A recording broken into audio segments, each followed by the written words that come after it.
chilling tales for dark nights.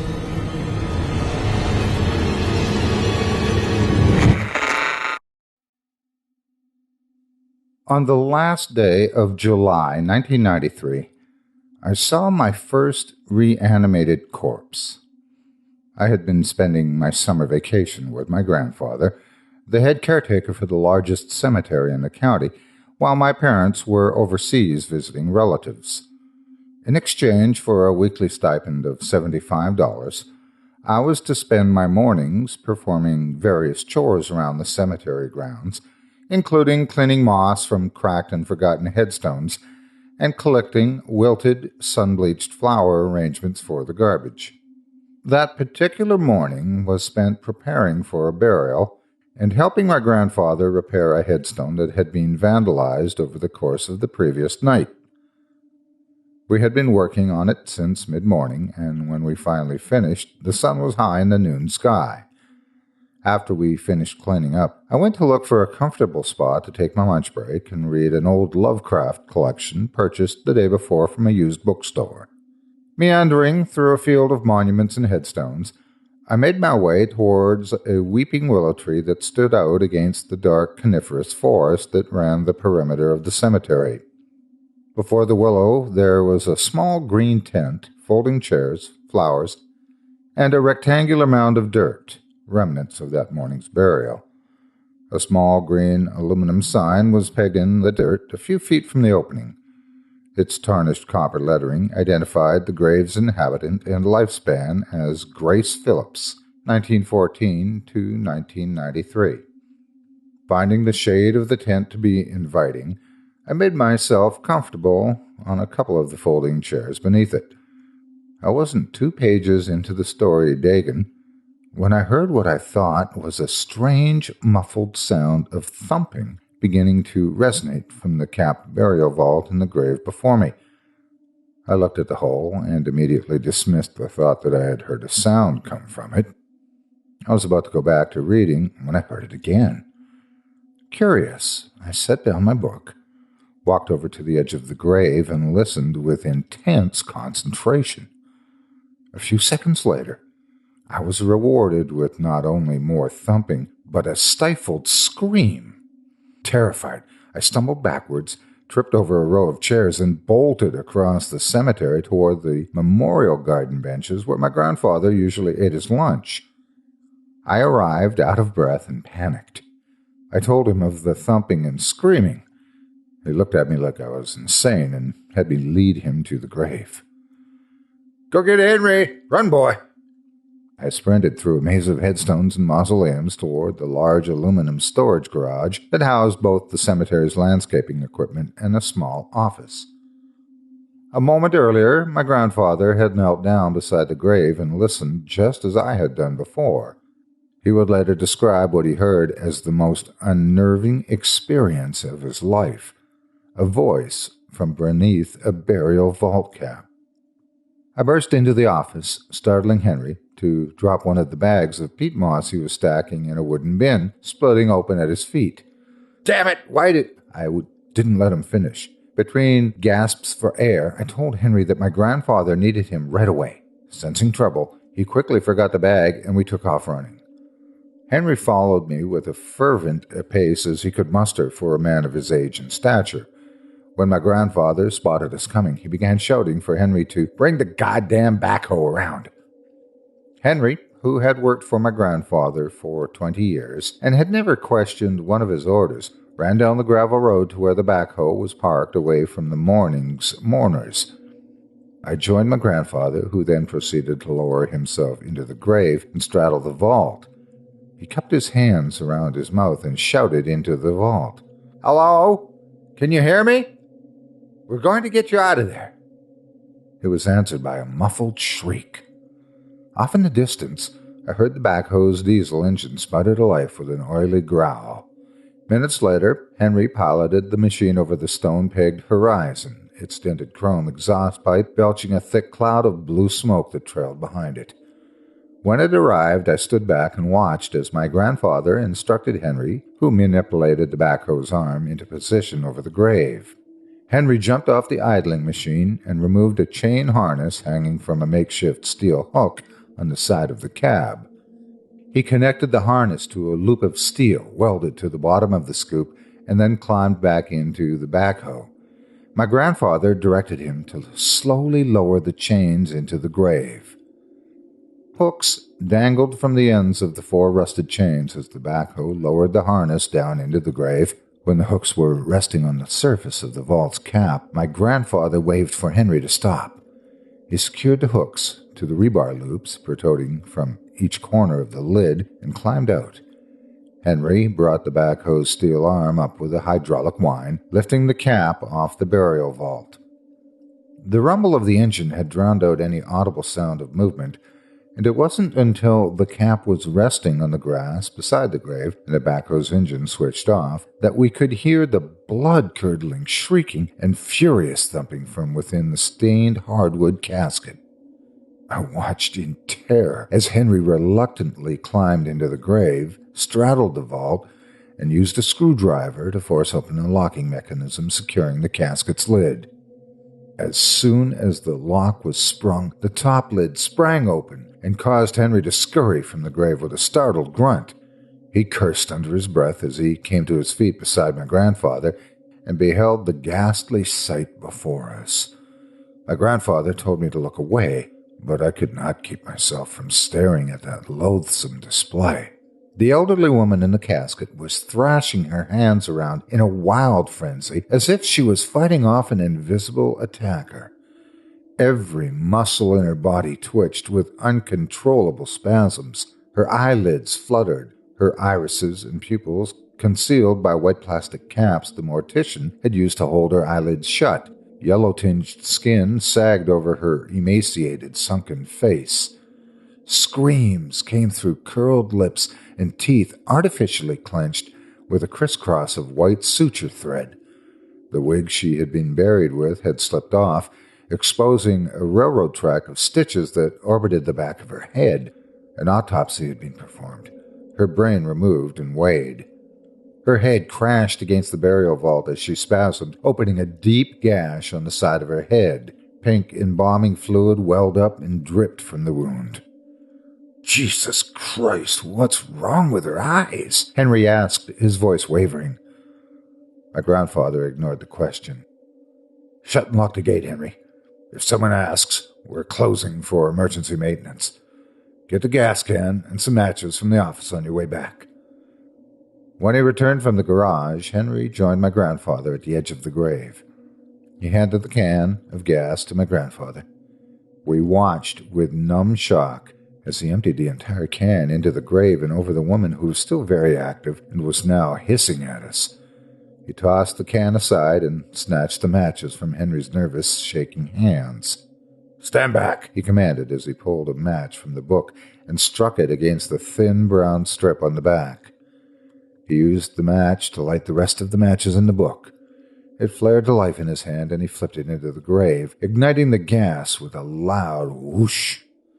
Even though I was stunned by the unexpected blast of heat, my eyes never left the sight of the impromptu cremation. I could see the woman still flailing in her casket, even as she burned. The plastic caps on her eyes melted down her blackening face like tears of white paint on cracked asphalt. The sutures on the back of her head snapped, and her scalp curled back as it burned, exposing ivory cranium. The embalming fluid in her body boiled and foamed from cracks in her charred skin. It took 20 minutes for the woman to stop moving.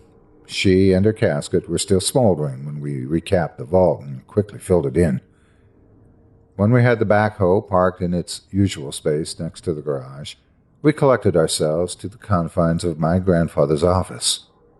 We sat in silence at his desk as he pondered what to make of the horror we had all just witnessed.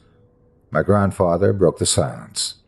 He stated that we were to keep the day's events a secret that we would carry to our graves.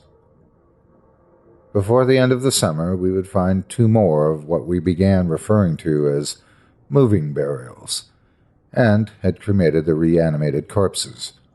We never spoke of the cemetery's secret to anyone, Nor did we discover the reason for the atrocious things we found twitching and writhing in the ground.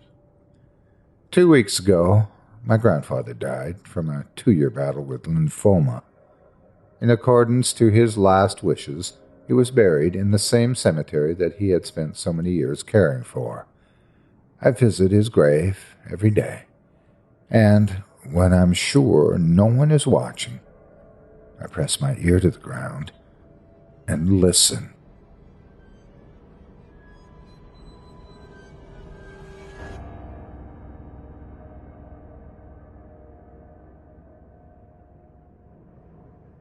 There are few left alive who remember the Song and Dance Man.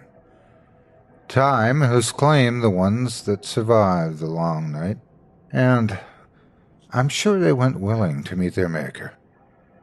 Life takes on a strange tint after a night like that. The ones still left, Bill Parker, Sarah Carter, and Sam Tannen, don't talk about it. Sam's lucky. His brain started to turn to porridge a few years back, and now he has trouble figuring out how to put his pants on. He got an early reprieve from his memories. He doesn't wake up night after night, the music still playing in his ears, with tears still drying on his cheeks. The Song and Dance Man came to Bill Carney with little fanfare in the fall of 1956.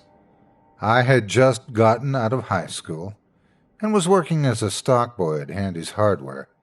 I was there the afternoon that Sarah Carter burst through the door, making the bell over the door jingle like mad. "George, you gotta see what's being set up by the bandstand. There's this huge tent up and this man standing in front of it yelling like a carnival barker." Sarah was out of breath and had obviously run from the park and all the way down Main Street. Her hair was whipsawed every which way, and one strand stuck to the end of her nose.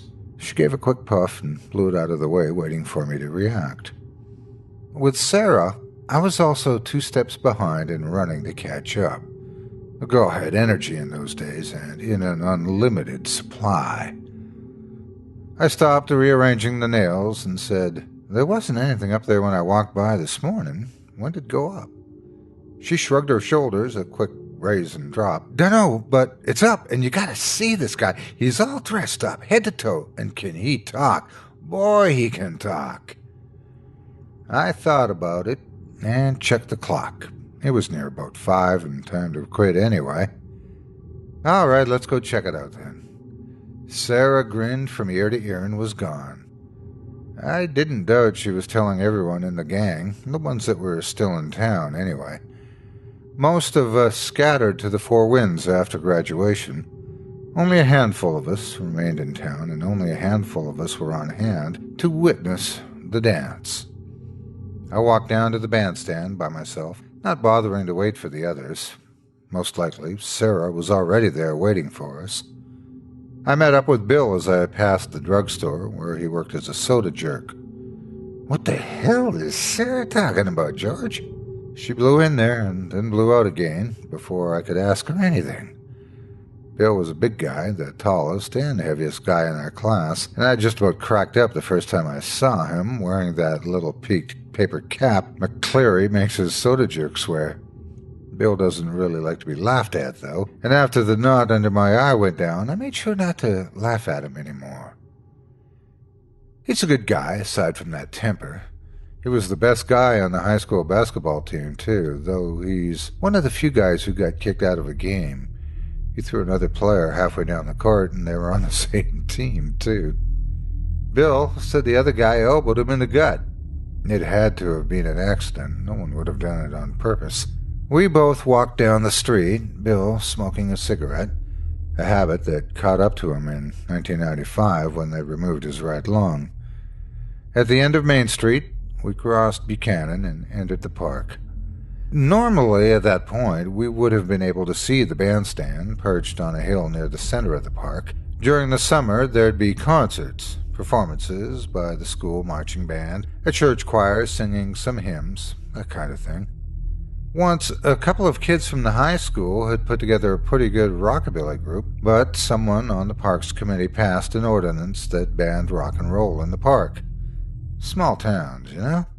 But now there was a huge faded yellow tent blocking the bandstand, like the kind in the circus, or the kind those old revival ministers like to use when they're feeling the spirit, and they like to feel your wallet, too. There was already a pretty large crowd around the tent, and as Bill and I got closer, we could hear the fellow that Sarah had told us about. He sounded like a carnival barker, all right. Bill and I walked faster down the path that led to the tent. We pushed our way through the crowd, up toward the tent, and where we thought the man was. "Come on, everybody, it's getting close, getting close. We're going to have to serve ourselves a heck of a time tonight. Yes, indeed, a heck of a time. We'll be singing, we'll be dancing, I promise you that. And the song and dance man always keeps his promises." We still couldn't see him. Still too many people were blocking the way. It looked like the whole town had shown up to see the song and dance man. Bill tugged on my sleeve and pointed. I followed his finger and got bug-eyed. It was Reverend Harper, the Baptist minister. I've lived a good long time, but I ain't ever seen a man that could thump a Bible harder than he. Harper preached against the evils of sin. Sin in drinking, sin in smoking reefer, sin in smoking tobacco, sin in lying, and most of all, sin in dancing. Yet here he was, lining up to get inside the tent, too, because he certainly wasn't preaching. We waved at him, Bill waving with the hand that held the cigarette, and that old Baptist turned red as the Red Sea and turned and walked away. Bill and I grinned at each other and kept on walking toward the front and toward the song and dance band. Finally, we broke through the crowd, and there he was. He stood on an old crate, splintered and looking like it was on the verge of collapsing under his feet. On the grass beside him lay a black fiddle case with gold trim along its edges. It looked old, older than a crate, older than a town. It seemed like something ancient. He was all angles, all knees, elbows, and shoulders. He was tall and gangling, his body moving and bopping to the rhythm of his words. He wore a red and white pinstripe jacket, looking like he belonged in a barbershop quartet. A straw hat sat on his head, always getting pushed back or pulled forward by his long-fingered hands. Long, six-fingered hands. I started when I saw that. I had read some folks are born with 6 fingers. But reading about something and seeing it are two different things. His eyes just about flashed blue lightning as he spoke, and sparks nearly flew from those white teeth, and he just never stopped talking. He didn't stop for breath, for questions, or anything. He just kept up that pattern like his very soul depended on it. All right, we're getting close, getting real close. Yes, we are. Are you ready for dancing? Are you ready to sing? 'Cause I'm ready to play my fiddle. Yes, I am. Got a fiddle at my feet, and I'm ready to play. Ready to make those strings sing. Can you believe it? He'd clap his hands, and that's as close to a pause as he was willing to do. Sarah and Sam came up to us now, having found us in the crowd. Sarah, what'd they tell you? Looks like he should have been in a carnival trying to get us to see the bearded lady or something. Sam nodded his head in greeting to us, which caused his glasses to slide down his nose, and he gave them a short push back up to where they belonged. He was as tall as Bill, but nowhere near as built. He was the smart guy in our gang. You had to have someone like him around to tell how to do things like take apart the principal's car and rebuild it in the school gym. Not that we ever did anything like that. "What's he selling?" asked Sam. "The dance, I figure," I said. "What's it cost?" The song and dance man must have heard him because he said, "What does it cost? I hear you ask. Why, it don't cost $1, it don't cost a quarter, it don't cost a dime. Folks, this will cost you nothing. Just get on in and dance to the song all night long." We all looked at each other. It was a good deal. A little free music and space to dance. There wasn't much to do in town back in those days, and there still isn't. This was almost too good to be true. The song and dance man stopped now, a minor miracle in and of itself. He dug deep down in his pocket, pulled out a gold watch, checked the time, and then grinned, a grin that must have shown every one of his teeth. He pocketed the watch and said, "Folks, it's time for the dance, so come on in, everyone, because it's time for the dance to begin." And with that, he hopped down from his crate, grabbed it up with the fiddle, and darted through the tent flaps. Sarah, Bill, Sam, and I nearly got mowed over in the rush to get inside, but we were still the first ones in. We stopped short when we pushed aside those big old tent flaps, but were quickly driven inside. It was huge inside. There was a hardwood floor beneath our feet that looked like it must be oak, a dark, dark oak, polished to a mere shine. There were candles in holders all along the tent pole posts, and when I looked up, I couldn't see the ceiling for all the darkness. It was like looking up at a starless night sky where the moon didn't dare show her face. The crowd kept driving us, and more people poured in. It wasn't just the young people either. There was Mrs. Crenshaw, our junior-year English teacher, who was in her 50s. There was Mr. Hawkins, the principal. There was the good old Reverend Harper, still looking embarrassed, but also like he couldn't help himself. It really was the whole damn town. Hell, even the mayor was there with his wife, standing and talking with the police chief. Soon everyone was inside, and the murmur from all the talking was nearly deafening. It was already getting warm in there, and I was feeling cramped and claustrophobic. We were all looking for the song and dance man to see where he had gone. No one looked up, so no one saw him until the first pull of his fiddle bow. He was there on the center tent pole, sitting on a small wooden platform about 20 feet off the floor.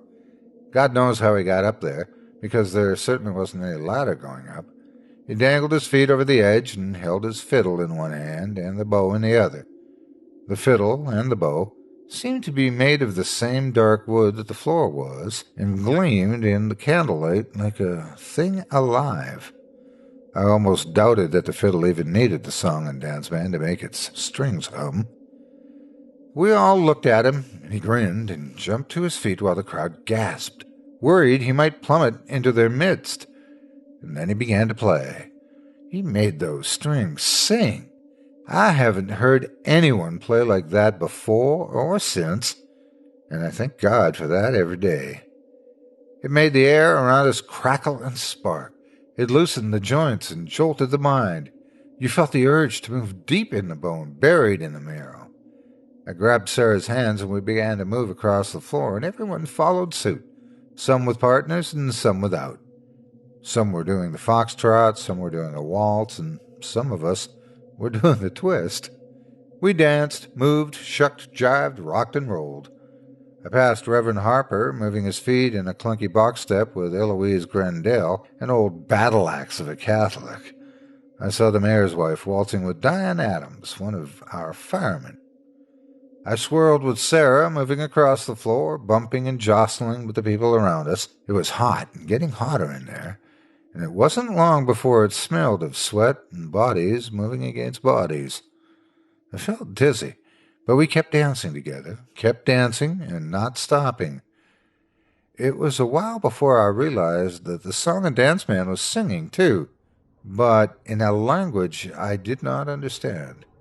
He lorded over us, standing on that platform, making his fiddle sing and sing. His bow rose and fell, slid back and forth, side to side. He played like he talked. There were no breaks or pauses, just a manic deluge of tunes, while his tongue curled his words that had no business being said in this world. I gave my head a shake as I spun with Sarah, and I realized my legs were tired. My feet ached, and my lower back was beginning to throb. I checked my watch and realized we had been dancing for a solid hour. I shook my head again, trying to shake off the dozy feeling that was clouding my thinking. "Sarah," I cleared my throat. I had only spoken in a whisper. My tongue felt thick and funny. I tried again. "Sarah," louder this time, but she still didn't respond, and we kept dancing. I shook her, but she didn't respond. I kept shaking her until I realized I was doing it in time with the music.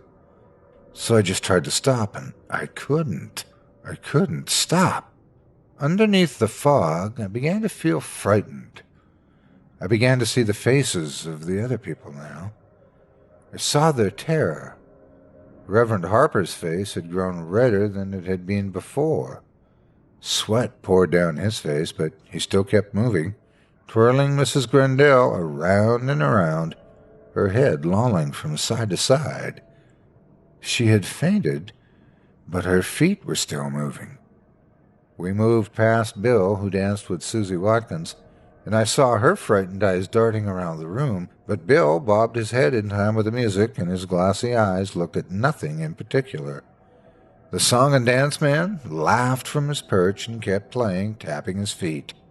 His eyes were glowing in that dark, humid place. They glowed, and light glanced off the bow with each sweep. I heard a scream and swiveled my head to watch a woman drop to the floor holding a leg. She had cramped up. I was envious. She got to stop. She got to rest. My own legs felt like dead wood, and the ache in my back had deepened. Then her partner stepped on her ankle, and I heard the crunch from across the room. He was still dancing, his eyes blank and empty as he moved.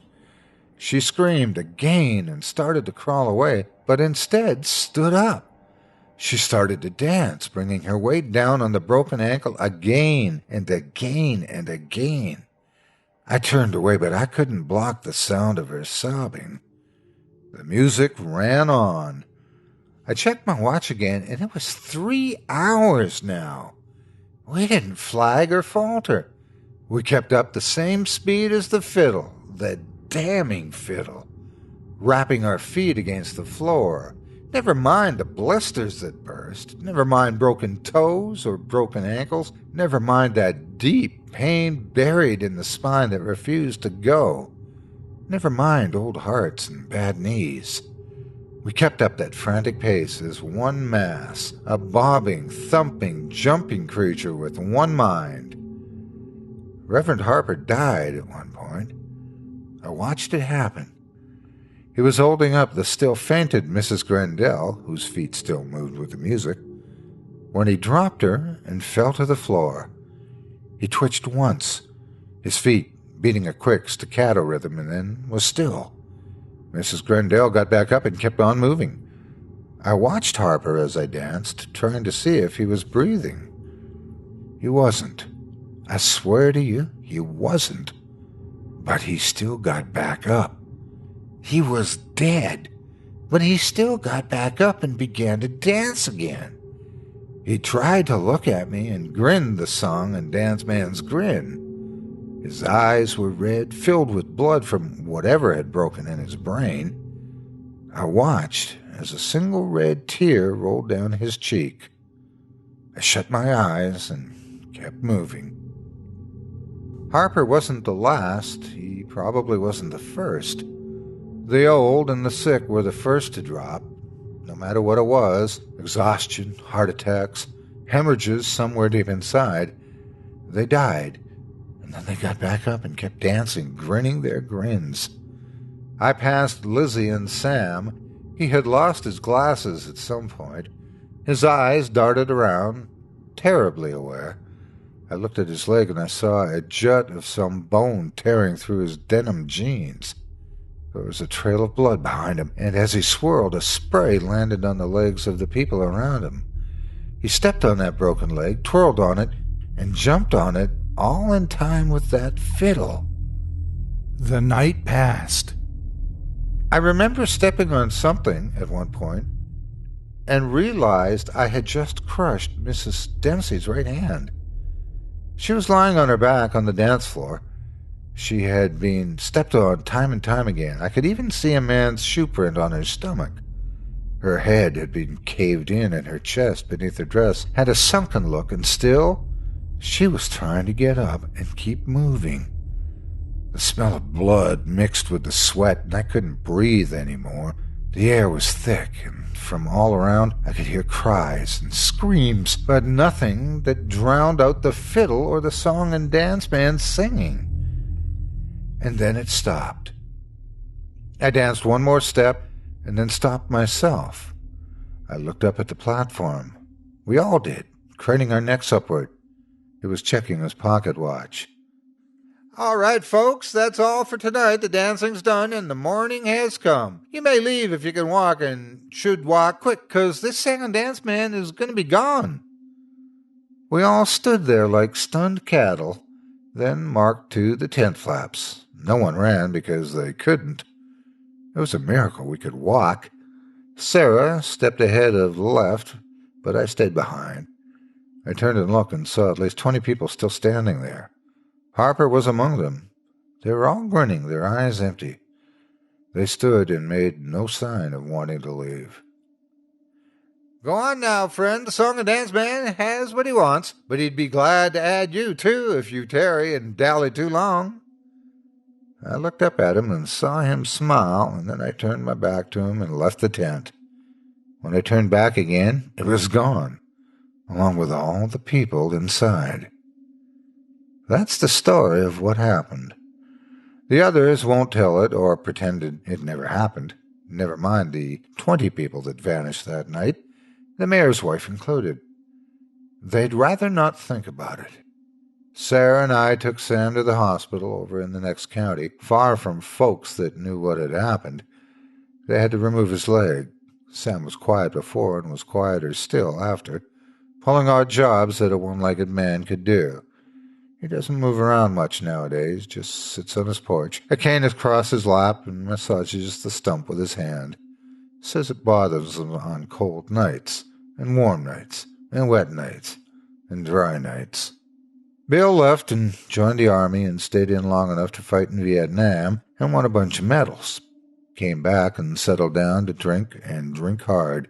And if you want to find him, you can find him in Eddie Dixon's bar.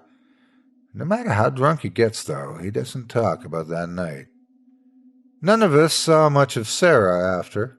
She came through the best, but that's how she always was. She left and went to college, but like Bill, got pulled back to Bell Kearney. She teaches over at the high school now, teaching English to the juniors. I stayed here, plugging away at the hardware store.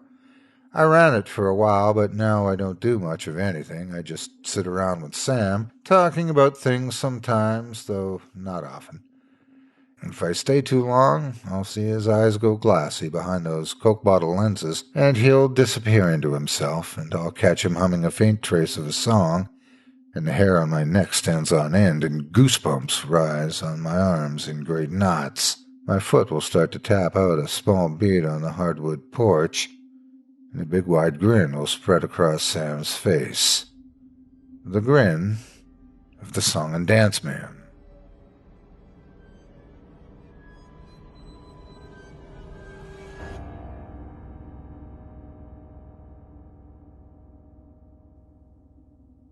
Everything, all of this chaos and madness, all began with the black fog.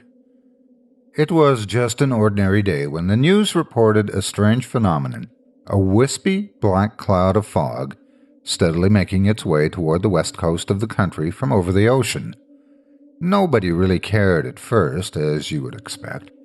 It wasn't hurting anyone except maybe the sailors and planes flying over the ocean, but life for everyone else continued as normal.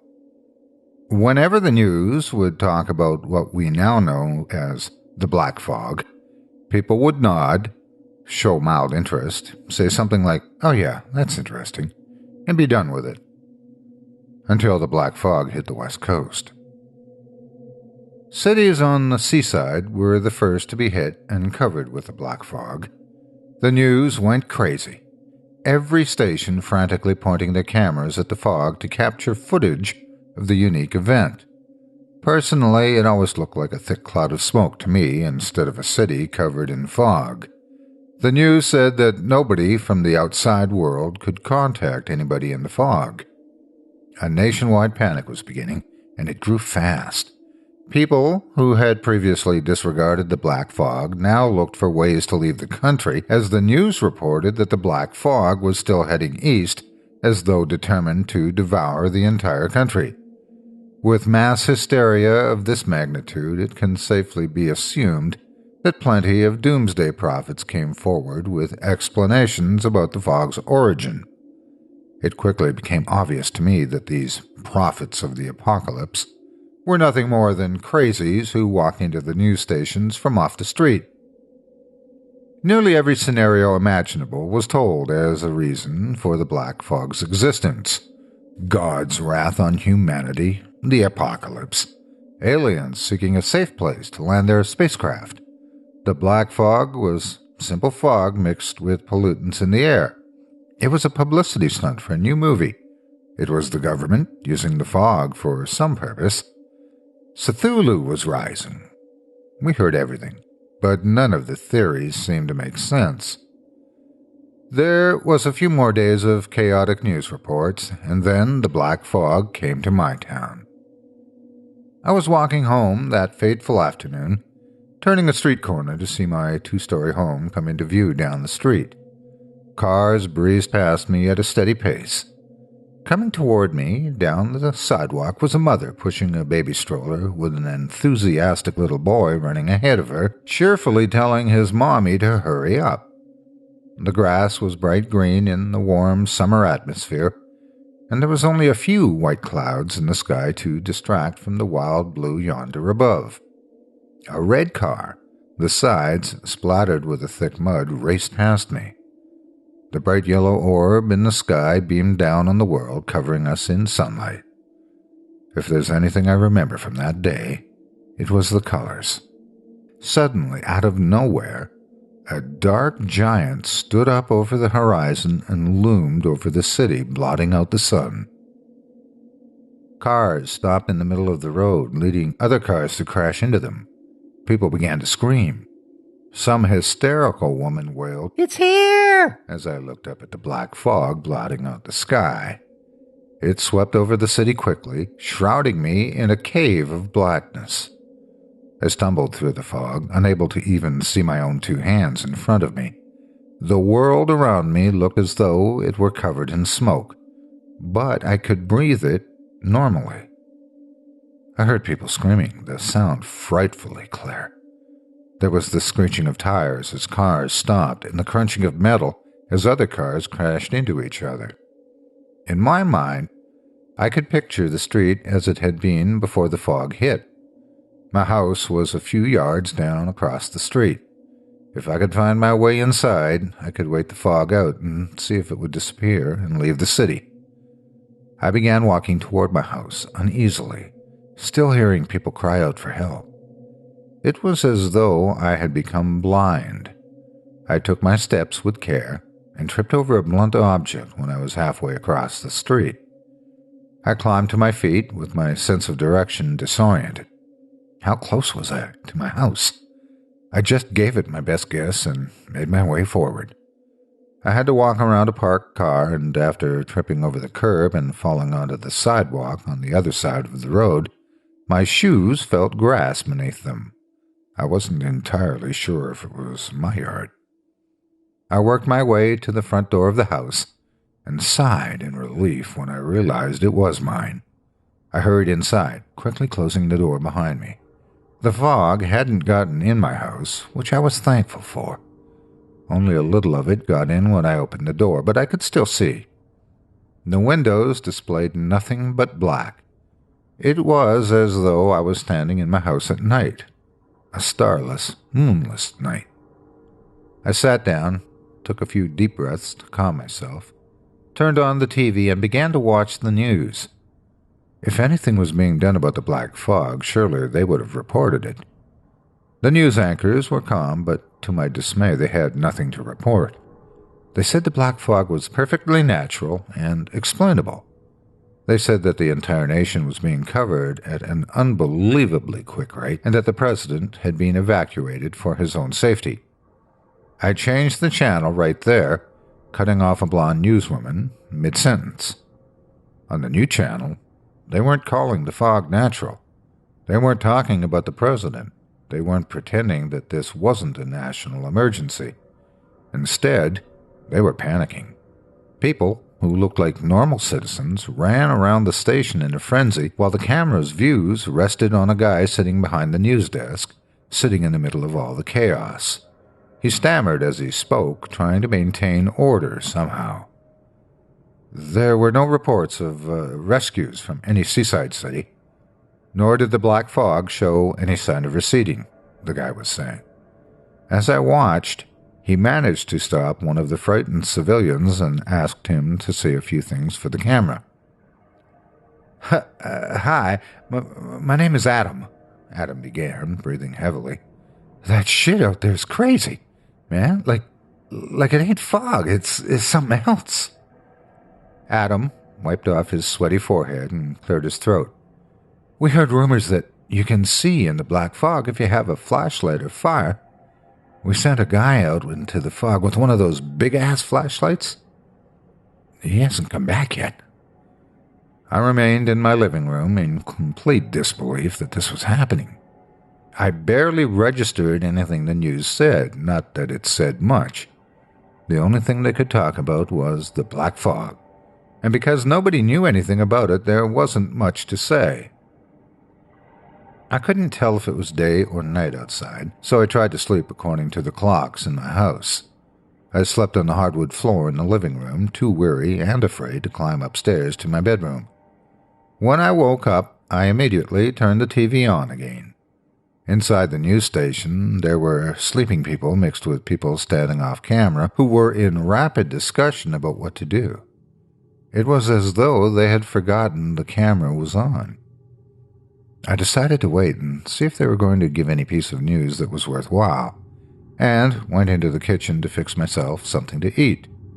Fortunately, I had made a trip to the grocery store the day before it all started. Despite this, my appetite still wavered when I looked at the food. The black fog didn't feel real to me, almost like some kind of demented nightmare, but it still hurt to think about. I returned to the living room without eating anything and sat down on the couch and stared at the TV.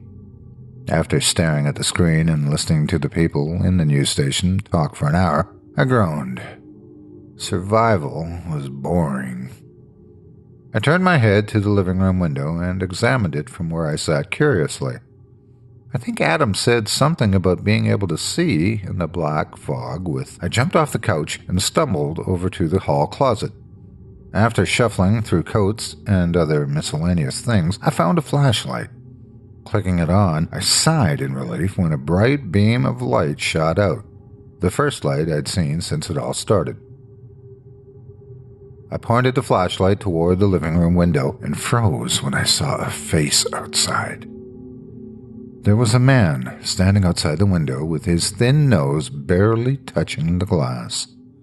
His face was horrible, yet I couldn't look away. The skin hung loosely on him, making him look like an old man. He had long silver hair on his head, a few strands of which were dangling limply over that face, but also huge bald patches. The worst part about the man was that he was smiling at me. He had a wide, toothy grin, but his eyes had black irises and white pupils. Near the bottom of the window, I could see that he was wearing a torn-up white shirt, but his smile hypnotized me. His eyes burned into mine. There was no color to the man at all. Even the thin cuts on the side of his face were an inky black. He was nearly completely unmoving, only moving the slightest bit as he breathed. The light from the flashlight didn't seem to affect him at all. I moved closer to the window and rapped my fist on the glass, but the colorless man only stared. I turned the flashlight off, and the man disappeared in the fog. I turned the light back on, and he was visible again. Adam was right. It was possible to see in the black fog with a flashlight. I was intrigued by the colorless man, but also very frightened. How long had he been outside my window? A shiver ran down my back when I realized he could have been watching me sleep. I was unnerved by his endless staring and amused smile. As much as I wanted to watch the news in the living room, I instead found excuses to stay out. I found myself looking through the same pantry in my kitchen for almost half an hour. Soon after, I found myself sitting alone in a chair in my room upstairs, quietly thinking about when the fog would lift. but I couldn't stay out of my living room forever, and I eventually went back. The first thing I did was flash the light at the window to see if the colorless man was still there. He was, and didn't seem to have moved at all since I first realized he was there. Unsettled, I turned off the flashlight to conserve the batteries, but also so I wouldn't have to look at him. Made myself comfortable on the couch and turned my attention to the news, where Adam was talking. "Things in the black fog are everywhere," he was saying, "because the fog is probably covering the whole world by now. Stay vigilant. A miracle has to happen soon." It seemed that I wasn't the only one who had detected the presence of the things in the fog. Adam delivered reports of mutilated bodies found in the streets with their eyes in their mouths and their teeth in their eye sockets. More of the news station survivors chimed in behind him with more information and told of strange thumps outside safe shelters where people were holed up waiting for it to end. There was no denying it. Something unusual was in the black fog, maybe something beyond the colorless man outside my window. I decided to sleep upstairs in my bedroom that night. I shined a flashlight at the window before trudging upstairs to see if the colorless man had left. He was still there. Only his eyes moved to follow me. Once I had gotten upstairs, I placed the flashlight under my pillow, kneeled next to my bed, and did something I hadn't done for a long, long time. I prayed. That night, I dreamed that the light had returned to the world. Families walked down sidewalks, children shouted to each other as they played. The grass was a dark green and the sky burned blue. The wind was crisp, gently caressing my cheeks as it passed by. I looked around in wonder and then noticed somebody standing behind me. I whirled around to see the colorless man standing there with that same grin on his face. Only this time there was no glass separating us. I woke up, sweating. The first thing I saw was my bedroom window. Out of curiosity, I took the flashlight from under my pillow and pointed it at the window, my thumb flicking the switch on. I don't know what I was expecting to be there. I was probably thinking that the colorless man would somehow be outside my second-floor bedroom. Something was out there, but it wasn't him. This time, it was a woman with pale skin and long black hair. She looked younger than the colorless man, probably in her 20s, but she still had that same crooked grin, the same vacant eyes, and the same unsettling stare. She was also completely drained of color as well. I immediately fell off my bed and screamed as the colorless woman stared on. I crawled to my feet and slammed my bedroom door closed as I hurried out into the hallway. As soon as it had shut, I noticed another window in the hallway. I flashed the light at it and gasped when a fat, colorless man came into the light, grinning as though laughing at a private joke. I didn't know what to do. Total panic seized me, causing me to flee from the unseen eyes in the black fog. I shined a flashlight at every window I came across. I found another colorless woman in the guest room window and a thin, colorless man looking into the upstairs bathroom before I managed to reach the stairs. I practically flew down them and dived into the kitchen, where I ducked under the table and tried to catch my breath. Out of the corner of my eye, I could see the kitchen window. As much as I didn't want to know if one of them was there, I still flashed the light at the window. This one was the worst one yet. He resembled a wolf with a wide snout, shaggy black fur, and pointed ears, and he stared at me with wide, hungry, pupilless white eyes. For a crazy moment, I thought it must have been a wolf skull or mask, but then the thick dog tongue slid out of his mouth and licked his chops as he continued to gaze at me. There was a colorless person at every window in my house, I realized. I stumbled out of the kitchen to get away from the starving eyes of the colorless wolf and found myself standing in the living room. I flicked the flashlight on and pointed it at the window to see that the colorless man was still there, patiently waiting. As I stared, his grin widened and revealed fangs like razors in the back of his mouth. His eyes flashed red, the first color I'd seen since the black fog had arrived. And then the flashlight died, leaving me alone in the dark. I stood there, blinking in the utter blackness that surrounded me, and pressed in from all sides. Something began tapping on the living room window. As if in response, the colorless people began tapping on every window in the house. The sound was maddening, completely in unison and growing louder, more frequent as every second crept past. And I've been listening to them ever since, all of them just tapping on the windows. The sound never leaves, never stops, never pauses.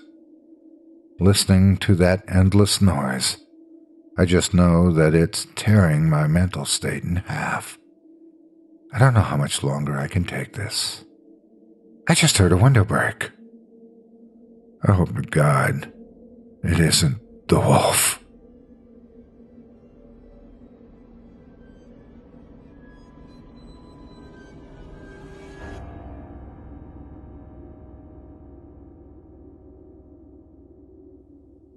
When I was 15, I found a well in the woods behind my house.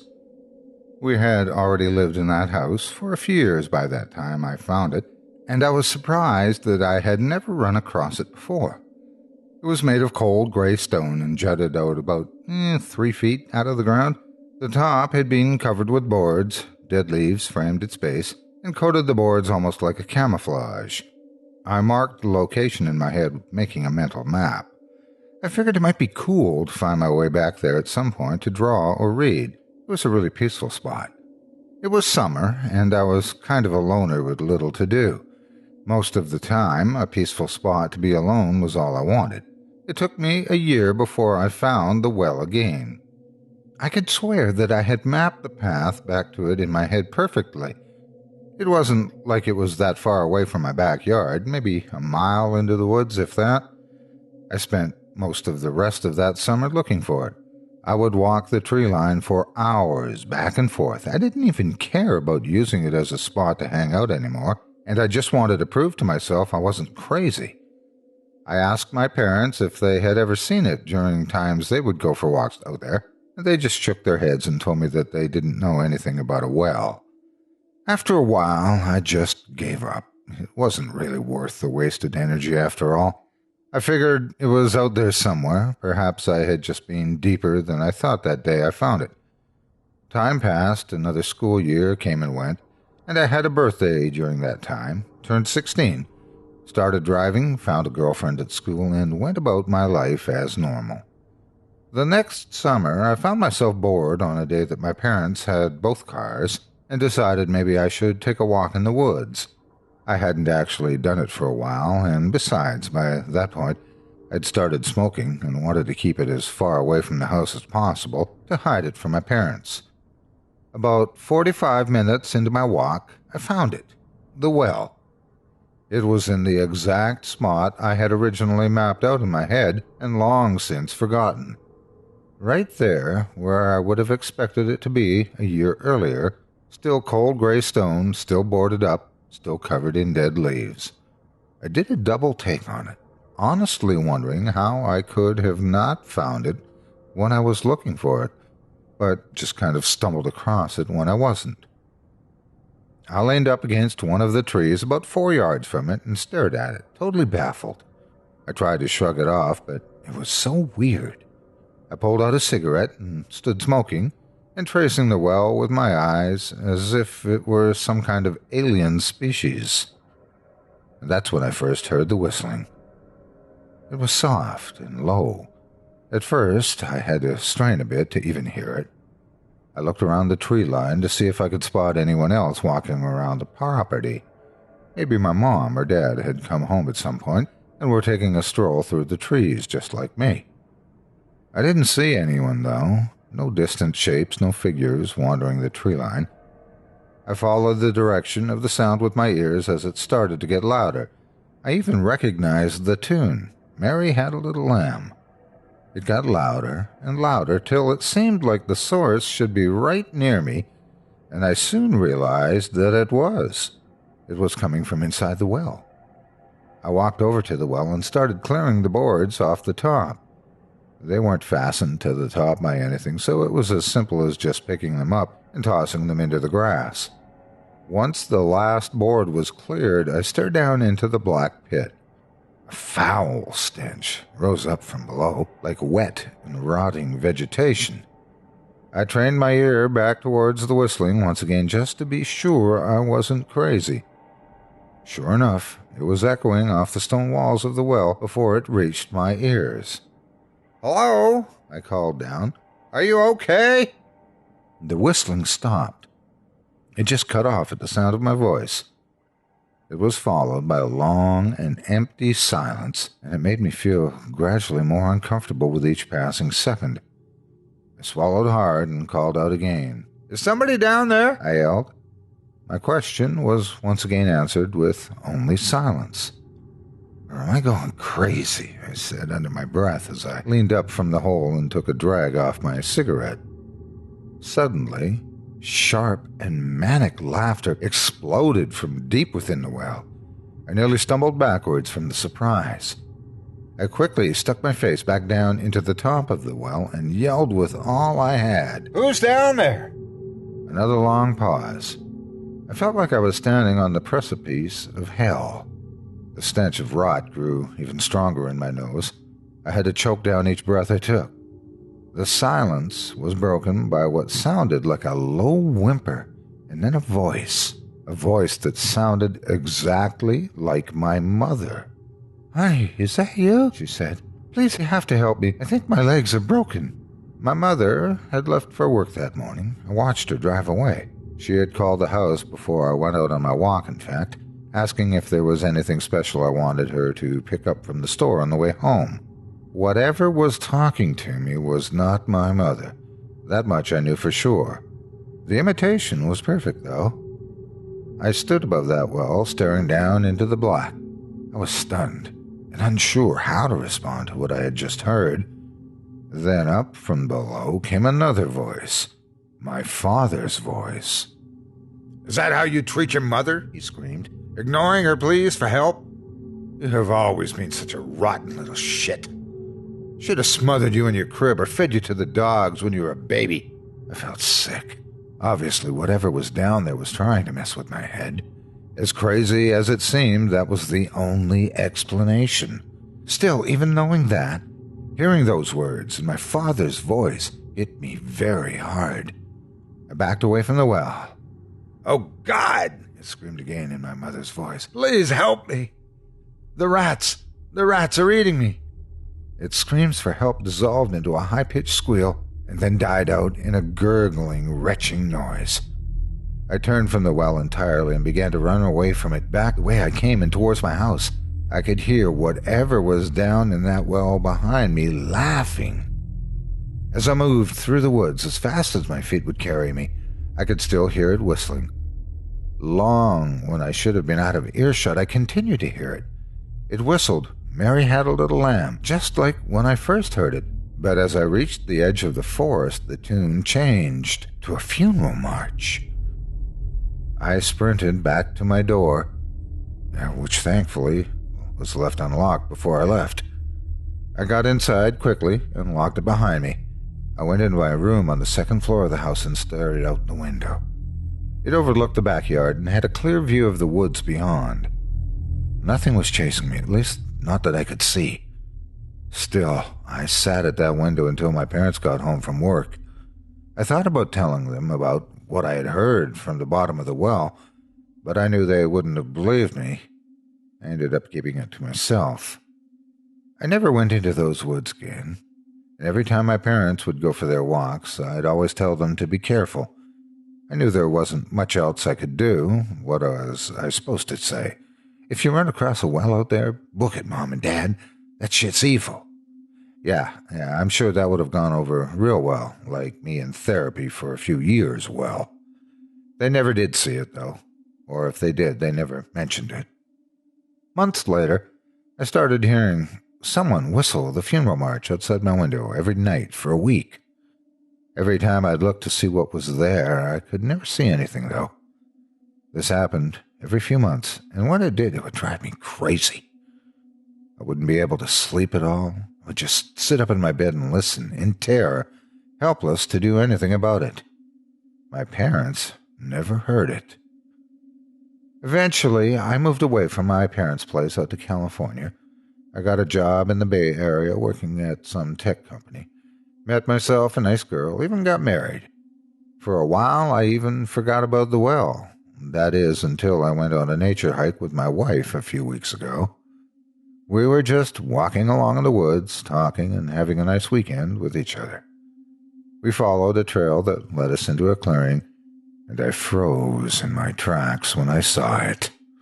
A well, sticking about 4 feet out of the ground, covered in dead leaves. The boards had been removed from the top and scattered about the base exactly as I had left it. My wife had noticed I had stopped walking with her and turned to me with a puzzled look. "What the hell's wrong with you? You look like you've seen a ghost," she said, smiling and walking back towards me. "Do you see it?" I said, pointing a finger towards the well. She turned her head and then turned back to me with a raised eyebrow. "The well?" she said. "Yeah, I see it. So what?" I wanted to tell myself that it was a different well. It had to be, right? I hadn't seen it in over 10 years, and I was in a different fucking state. I knew, though, just by looking at it, that it was the exact same fucking well. I found it again. I found it because I had stopped looking for it.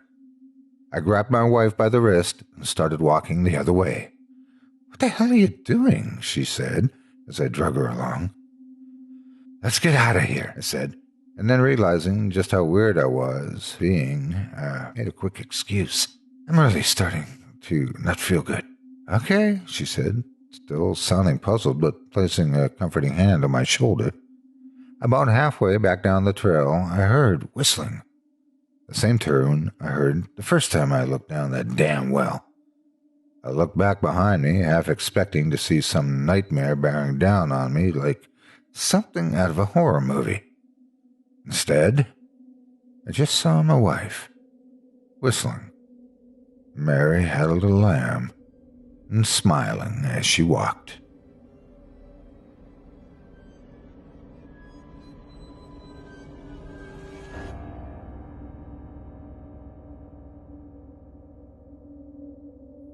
On October 16th, 1962, every man, woman, and child disappeared from the town of Edmonson, Kentucky. The date is relatively easy to pin down. The day before, October 15th, a traveling salesman named Arnold Johnson passed through the small town in an unsuccessful attempt to sell an exciting new product, the bagless vacuum cleaner. During an interview with authorities afterwards, Johnson said he noticed nothing unusual about Edmonson in the day before the disappearances. He did, however, remark that none of the housewives he spoke with during his brief stay seemed remotely interested in his product, something he found slightly surprising compared to the responses he typically received when demonstrating the vacuum cleaner to similarly sized towns. "Not only did I not sell a single vacuum cleaner, not even one wanted to see the product in action," he said during the interview. "If you could get in the door and show the women what the vacuum could do, you were guaranteed a sale." Johnson chalked up his failure to the apprehension related to the Cuban Missile Crisis, which had begun a day before and had been dominating the airwaves. "It's hard to sell a vacuum cleaner when your audience thinks there's a possibility there'll be radioactive dust by the end of the week," he said. Johnson left the town of Edmonson the evening of October 15th. The next town on his sales route, Clement, was 80 miles away. He drove all night and didn't think about Edmonson until investigators from the Federal Bureau of Investigation knocked on his door 2 weeks later. During the early morning hours of October 17th, Randall Pierce, a farmer who sold his produce to the only grocer in Edmonson, drove into town to discover empty streets and closed storefronts. It was eerie, Pierce told the county newspaper later. Usually at 7 in the morning, that little town was bustling. I thought I had maybe driven up during a holiday. Pierce lived with his wife and 3 children on a farm 15 miles outside of Edmonson. Like most families farming in the early 1960s, Pierce's wife homeschooled their children when they weren't helping their father tend the farm. But I couldn't think of any holiday that would close up the town in the middle of October, so I started getting a little spooked, Pierce said. I knocked on the doors of a few houses and didn't get a response from any of them.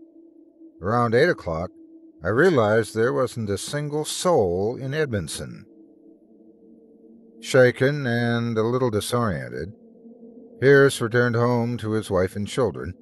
He told them what he had seen, or not seen, in Edmonson, and with nationalistic fears of a communist invasion running rampant, his wife convinced him to drive to Clement and report what he had seen to the authorities.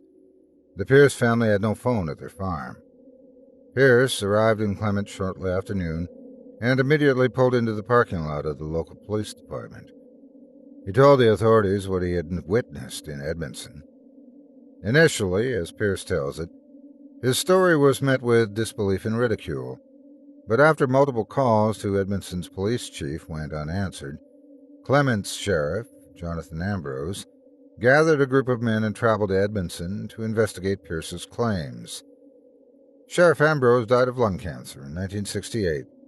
However, in spite of being a veteran of both World War II and the Korean War, on his deathbed, Ambrose said that his visit to Edmonson on October 17th was the most disturbing and haunting experience of my entire life, and thinking about the events of that day would still turn the blood in his veins to ice. According to the most recent census, 236 individuals lived in Edmonson in 1960. It was a small town nestled between the hills of western Kentucky. Named after a captain who was killed during the Battle of 1812, Edmonson was populated primarily by the ancestors who founded the town in 1825. Edmonson had one public school, a grocery store, a bank, Wells Fargo, a hospital clinic, 2 churches, Baptist and Methodist, and a post office. Most of the men worked small farms, like Pierce, or ran a trade. Edmonson, like most small communities in rural areas, was self-sufficient and self-sustaining. Every 2 weeks, the grocery store would be restocked, and the post office would deliver mail every Tuesday. For entertainment, residents of Edmonson would have to visit Clement or another nearby town. On October 17, 1962, Clement Sheriff Ambrose, 2 deputies, and the Clement primary physician piled into a squad car and followed country farmer Randall Pierce back into Edmonson. Ambrose carried his service special, an M1911A1 45 ACP, and ordered his deputies to bring their shotguns, Browning 12-gauge pump actions. The physician, Alan Cathy, was brought along in case a mass casualty event had taken place.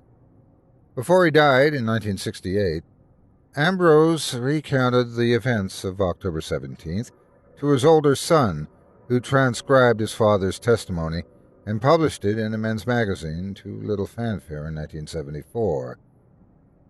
It was a 2-hour drive from Clement to Edmonson, and we all expected to show up in that little town and find nothing wrong except for maybe a drunk police chief who overslept his shift, Ambrose said.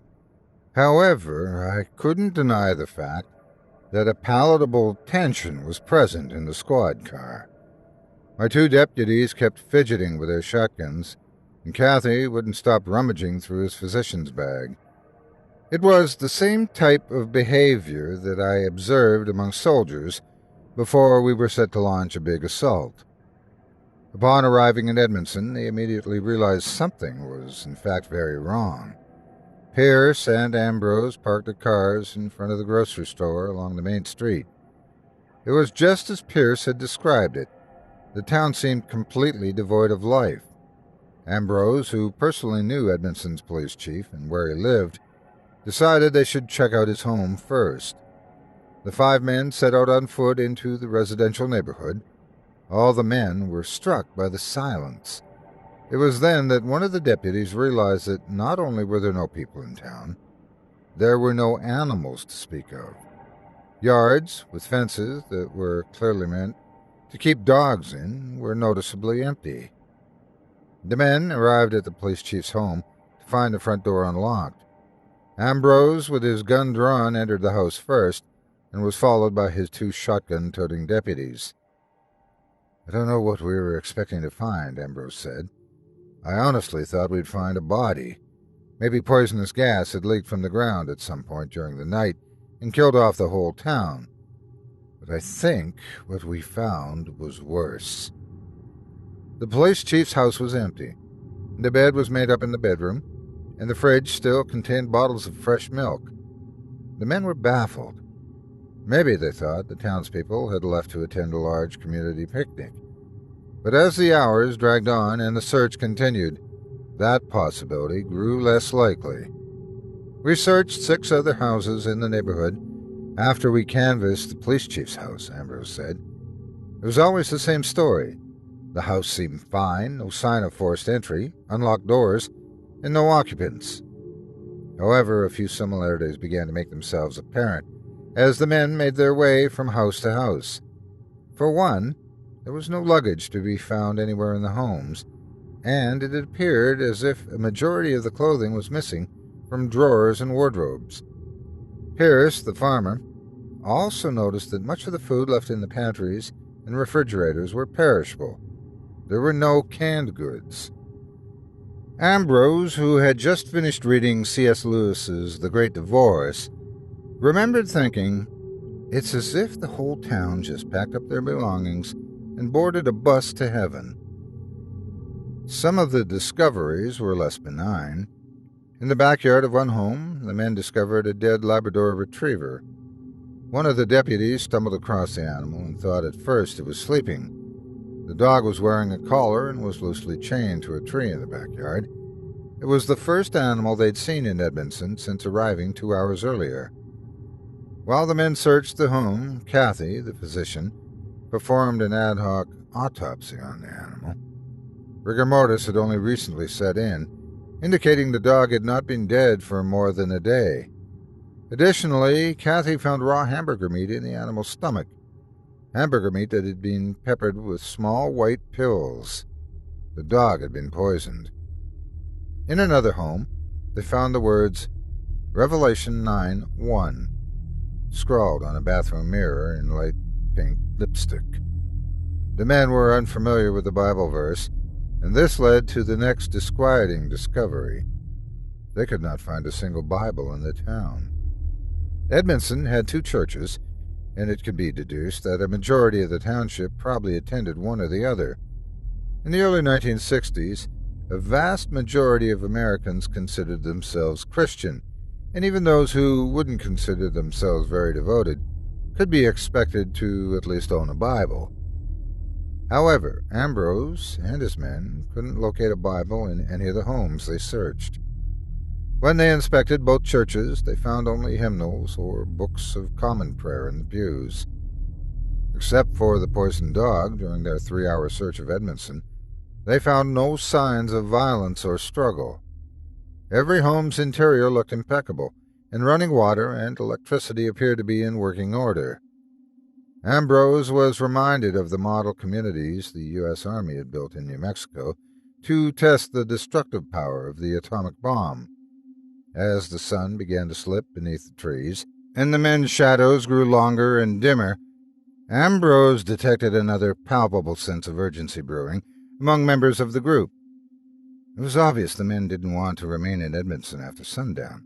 Ambrose said, and I felt it too. I somehow sensed that if we stayed in Edmonson overnight, there'd be another group of men from Clement trying to find us the next afternoon, and I don't think they'd find us. Before twilight ended, the men loaded up in their cars, the two deputies, Kathy and Ambrose, in the squad car and Pierce in his truck, and left Edmonson. Even though they knew the town was empty, each man reported a creeping sensation that they were being watched from the darkened windows of the homes they passed on their way out of town. We didn't talk much about the ride back to Clement, and I'd be lying if I said I was driving with any regard toward the speed limit, Ambrose said. We had to get out of there. At that point, I was convinced we had stumbled across ground zero of some new communist weapon system. Something that could vaporize the inhabitants of an entire town without causing any collateral damage. But even then I knew that the story didn't completely add up. After the men arrived back in Clement, they agreed that Ambrose would contact the federal government in the morning. None of the men expressed any interest in returning to Edmonson. That night, Ambrose retrieved his family Bible from their study and flipped to Revelation 9:1. And the fifth angel sounded, and I saw a star fall from heaven unto the earth, and to him was given the key to the bottomless pit. I didn't know what to make of that, Ambrose said. The next morning Ambrose reported what he had seen in Edmonson to the governing authorities in Frankfurt. Things began moving very quickly after that. While the rest of the world was transfixed by the escalating tensions between Cuba and the United States, the FBI sent an investigative team to investigate the disappearances at Edmonson. Fearing a communist plot, or, as Ambrose had suspected, the use of a powerful new weapon, the FBI shut down access to Edmonson on October 19, 1962. The strange case of Edmonson made its way into a few local papers, but it was the story that always buried behind pages of international news. Because much of the town's inhabitants were ancestors of the people who founded the town, there weren't too many relatives inquiring about the status of their loved ones. The roads that passed through Edmonson, there were very few, were rerouted around the town. The FBI finished their investigation in 1967, but by then no one really cared about Edmonson anymore. In between the town's disappearances in 1962 and the FBI's final report on the incident, the nation's attention had been distracted by a number of earth-shattering events: the assassination of President Kennedy, the burgeoning civil rights movement, and the U.S.'s involvement in Vietnam. Unfortunately, the result of the FBI investigation was sealed and deemed confidential. As the decades progressed, nature began to overtake Edmonson, Kentucky. No attempt was made to rebuild or resettle the town. Edmonson soon became a little-known historical footnote in Kentucky's history. While many of the structures collapsed due to exposure, a handful of homes and one of the churches remained standing, enshrouded by thick vines and a thriving deer population. In 2002, the official report from the FBI was made public after a local historian placed a Freedom of Information request. Dennis Miller, president and sole member of the Edmonson Historical Society, learned the FBI officially declared the reason for the town's spontaneous abandonment as fears related to the possibility of nuclear annihilation. An unexplained atmospheric phenomenon led to a panic-induced dispersal of the town. Of course, that reasoning was BS, Miller said. The report doesn't even mention the fact that none of the townspeople had ever been accounted for. There were no reports of atmospheric phenomenon by anyone in the area. However, by then a new theory had emerged regarding the fate of the Edmonson's inhabitants. A theory that began circulating after two self-proclaimed backyard adventurers stumbled upon a hatch in the basement of the abandoned First Baptist Church of Edmonson. The Mammoth Cave in Kentucky is the world's largest known cave system. At least 400 miles have been mapped, and some scientists estimate there could be another 600 miles that are unexplored and have never been seen by human eyes. As of 2016, 26 entrances into the cave system have been discovered, and in 1981 one of those entrances was discovered in the ruins of Edmonson, Kentucky. During the late 1970s, the abandoned ruins of Edmonson attained a cult status among backpackers and hitchhikers in the area. With the roads leading to Edmonson in disrepair, getting to the abandoned town is extremely difficult. But every year, intrepid amateur adventurers and curious locals would make the trek to one of the country's greatest but forgotten unsolved mysteries. 19 years after the disappearances, hikers Emilio Stevens and Julie Page parked their vehicles 30 miles outside the edges of the forest that surrounds the abandoned township and began their trek to Edmonson. We'd visited Edmonson 2 years before that day. Stevens said to Scientific Journal afterwards, "It's creepy as hell. It takes about a day and a half to reach the town from the trailhead, and when you get there, you really don't feel like sticking around. Most hikers pass through it or camp overnight on the outskirts. That November, Julie and I planned on staying overnight in the church. I think it was more about testing our nerves than anything else." The church Stevens is talking about is the First Baptist Church of Edmonson. It's the largest structure still standing in the town. The grocery store and Methodist church collapsed in the late 1960s. "We arrived in Edmonson around nightfall on the second day," Stevens said. "Julie wasn't feeling too hot, and it was beginning to sprinkle. We set out the tent in the center of the church and prepared for our night. I could tell it was going to be a miserable night. The roof of the church leaked, and a lot of the pews had been destroyed by vandals and raccoons." As they settled in for the night, Stevens and Page both couldn't shake a creeping sense of dread. Even though they had hiked into Edmonson before, they both felt unprepared for the degree of uneasiness they were experiencing. Around midnight, however, exhaustion got the better of the two of them, and they fell asleep. 2 hours later, Stevens awoke to a loud cracking sound. "At first I thought it was thunder, but then the floor slanted and we were falling," Stevens said.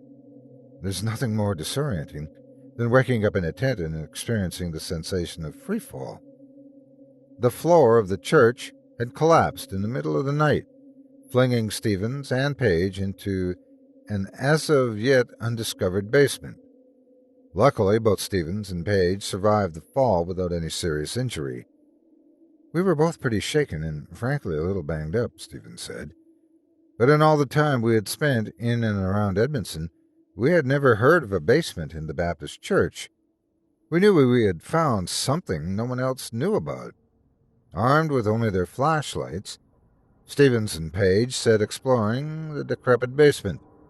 The room, hidden beneath the floorboards of the church, was small and appeared to have been carved into the bedrock beneath the building's foundation.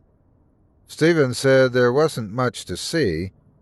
It looked as if the room had been used to store extra tables and chairs, presumably for after-church socials. But then they found a hatch. "Page found it in the far corner of the basement," Stevens said. "It was set flush against the floor of the basement, and it was made of 4 thick wood planks, and the hinges had been bolted onto the bedrock on the left side. The door had one of those old-fashioned drop-ring handles." Stevens gripped a hold of the drop-ring handle and, after several tries, wrenched the hatch open. The square of darkness stared back up at him. Page activated and dropped a glow stick into the shaft. The pale green glow of the stick stopped about 5 feet from the mouth of the hatch. "Well, we had to go down there," Stevens said. "It was probably 3 in the morning, and we were sure as hell weren't going back to sleep." Stevens tied a climbing rope to his back pant loop and dropped down through the hatch. Page stayed above and metered out the rope as Stevens progressed into the darkness. At the bottom of the shaft, a passageway opened up to my left, pointing westward. It was obvious by then that I was traveling through a cave tunnel, and that it was not man-made, Stevens said. Eventually, the tunnel tightened, and Stevens found himself crawling on his hands and knees.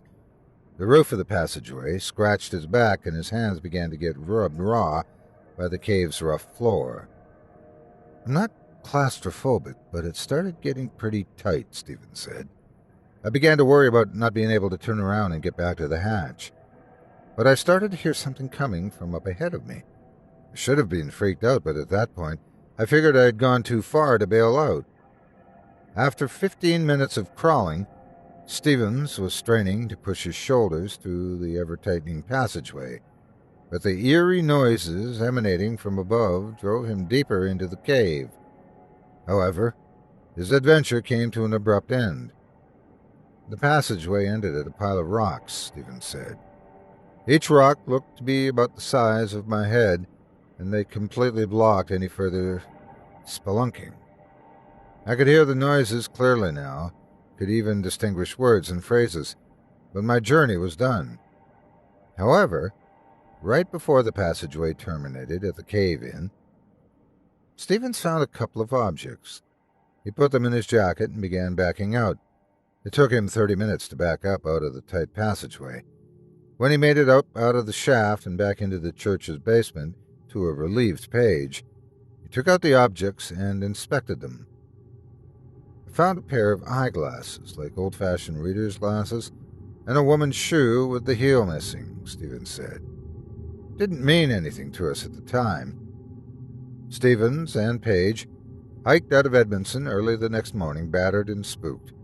When they reached their car, they immediately headed into Mammoth National Park and reported what they had found to a park ranger. In the investigation that followed, it was determined that Stevens and Page had discovered an entrance into an unmapped portion of the Mammoth Cave system. Unfortunately, geologists determined that the cave-in that had stopped Stevens' progress was at least 100 feet thick. Unless they used explosives, there was no way to investigate further. However, it was the discovery of the cave entrance, coupled with the objects that Stevens found, that held disturbing implications for an unsolved mystery of the disappearances in Edmonson 20 years prior. Historians dated the eyeglasses and the woman's shoe to the late 50s and early 60s. Most historians and geological experts are now in near unanimous agreement about what happened to the inhabitants of Edmonson, Kentucky in 1962. Driven by fears of a first strike by Cuba during the missile crisis and religious fanaticism, the people of Edmonson sought refuge in a secret labyrinth cave system underneath their town. Unfortunately, a cave-in, perhaps triggered by their panicked influx through the tight passageways, trapped every man, woman, and child deep underground. It's deeply unsettling when you realize that at the same time, Sheriff Ambrose and his men were exploring the town, that everyone they were searching for was probably about 400 feet underneath their feet, said Sam Tso, a ranger at Mammoth National Park. If they had fresh water and food, and if the cave had a clean air supply, some experts believe that the people of Edmonson could have survived for at least 6 months underground. I reckon it's a pretty good theory, Stevens said, but it still didn't explain what I heard that night. The reason I dropped down through that hatch and crawled on my hands and knees for 15 minutes. It doesn't explain the singing I heard. While I was crawling down there, I clearly heard voices singing the hymn, Come Thou Fount. Dennis Miller started the Edmonson Historical Society in 2001 to raise awareness about the town and the mystery surrounding it. He was 12 years old. It really is a 20th century Roanoke, Miller said, referencing the New England colony that disappeared in 1590, and there's no reason why we shouldn't be able to figure out what happened. Miller lives in Clement, and on his days when he's not researching Edmonson, he runs a small pawn shop. Many people consider Miller's fascination with Edmonson to border on an obsession, but when they learn about Miller's personal history with the area, it begins to make sense. During a family camping trip in 1997, Miller's father and mother went missing after making camp in the wilderness 3 miles north of Edmonson. Miller, who was 7 at the time, was with them when they disappeared. We camped often, and we used a big tent for the 3 of us, Miller said. That night, we went to bed around 9 after cooking hot dogs. I woke up around 1 in the morning and realized my parents weren't in the tent anymore, and the front flap was open. Miller spent 2 days alone in the woods, never straying far from the campsite in case his parents came back. After sustaining on hot dog buns and marshmallows, he was discovered by another set of campers passing through the area. After searching the area for 2 weeks, the police officially concluded that I had been abandoned in the woods by my parents, Miller said. But that's not true. My parents loved me, I never doubted that. And if they had abandoned me, why didn't they hike to their car? It was found untouched at the trailhead. After the investigation closed, Miller spent the next decade of his life in and out of the foster care system. Driven by a desire to protect his parents' reputation and validate their love for him, Miller began reviewing historical records in libraries and did a sweep of the police records in the surrounding areas. Some might accuse Miller of attempting to connect unrelated dots, but some of his data and findings are shocking, to say the least. For example, the 3 counties that border the location of Edmonson have a missing persons rate 17 times higher than similarly sized counties in the United States. It's an area we sometimes refer to as the Kentucky Triangle, said FBI agent Brittany Hooper, head of the state's Missing Persons Division. For some reason, a lot of people seem to disappear in those counties. Some of the disappearances can be attributed to caving accidents, the vast swaths of unmapped wilderness, and the recent bloom of meth operations in rural areas. Also, Stevens wasn't the first person to report hearing strange voices and singing in and around the Mammoth Cave systems. Some people consider Mammoth National Park to be the most haunted national park in the United States.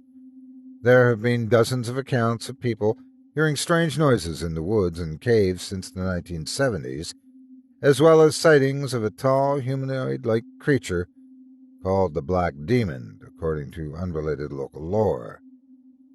Geologists and historians dismiss many of these accounts.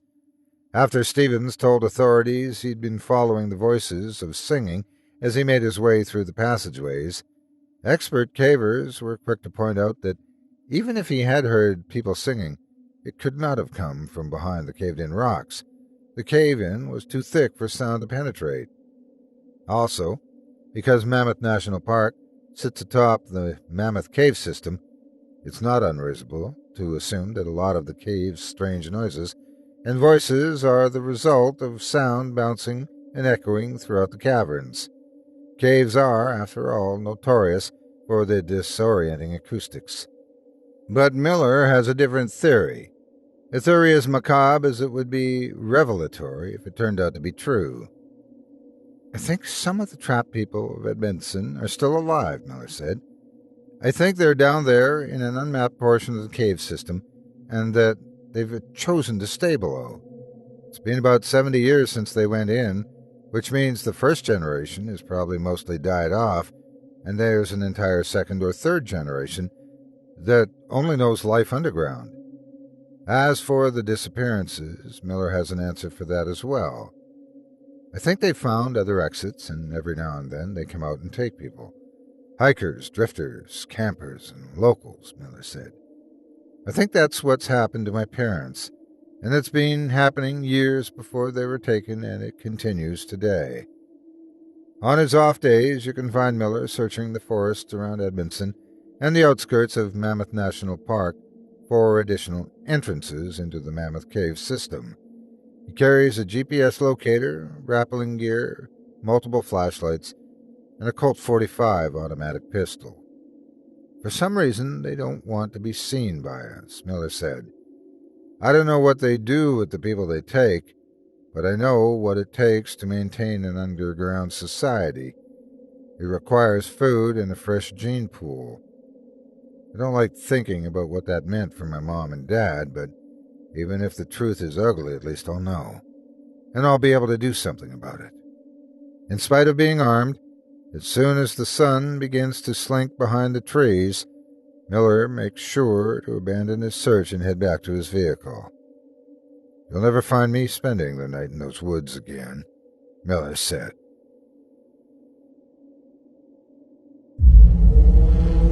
Chilling tales for dark